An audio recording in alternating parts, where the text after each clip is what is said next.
VP5. My name is Donald Latimer. I was in VP5 for about 4.5 years, from October of '57 to January of '62. I was actually on the crew that crashed until January the 1st of 1962, and I had transfer orders to San Diego. And so this is the reason I didn't go to Iceland with the crew, is because I was leaving the squadron.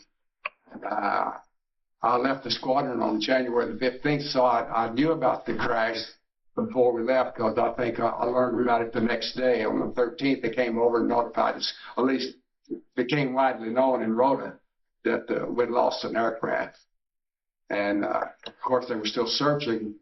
And on the 15th, I was back in Jacksonville on the 16th, and talked with some of the crew members' wives, because for one thing, one of the commanding officers told me I should.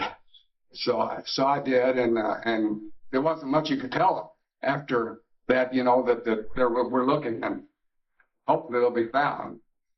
And the Commander Kozak's wife, Mrs. Kozak, she seemed to be concerned about his state of mind. Was he worried about flying or anything like that, or going up there? I said, well, he didn't seem to be, because I didn't fly to Iceland with him, but I flew with him up to just days before they left.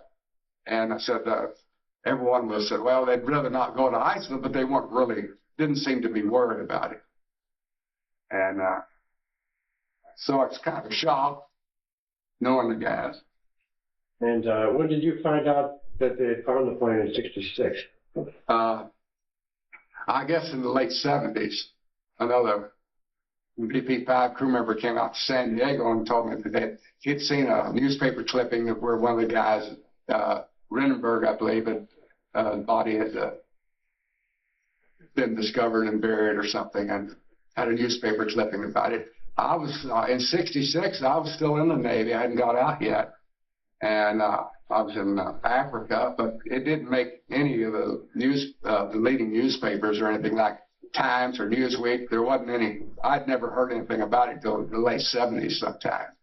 And then I thought, he just told me that it had been recovered. And at that time, I thought everybody had been recovered. Not that they didn't identify him, but no details or anything until just a few years ago, when Bob Petway found out about the body still being there. I understand that you've been real instrumental with working with Mr. Petway as far as contacting the family members of. Well, yeah. One of my hobbies is genealogy, so I've had a little practice in looking for lost relatives and things. So I got pretty good at finding people, and I was able to contact a few that some of the other guys weren't. That got pretty lucky at it sometimes.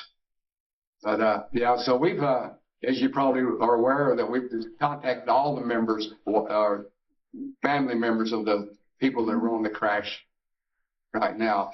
There were a couple of members that I didn't really know very well that were on the Dr. Brown that was on the, John Brown that was on the crew. He was just flying to get his flight time in, so I didn't know anything about him.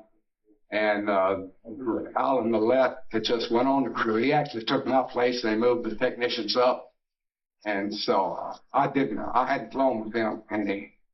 And one of the other officers that was on the crew joined him in Iceland, but I'd flown with him. I didn't fly with him on that crew, but I'd flown with him on other crews. So I knew him, Tony Caswick. I knew him just flying with him. And just give us your thoughts as far as sending a second recovery mission. And it doesn't sound that complicated to me. I don't know what the problem is if attempting it. I think if this geologist can go back there year after year, and they don't have supposedly the expertise that our military does to do this thing, they're not set up. That's not their job, and they could probably have done it. But of course, they don't have the authority to do it. You can't just go back there and they say, well, we'll bring the bodies back. They're there. We'll bring them back. They don't have the authority to do it if they could have. So it doesn't seem that hard a job to me. I know some of the jobs are tough, but that doesn't seem that difficult if they get in there at the right time.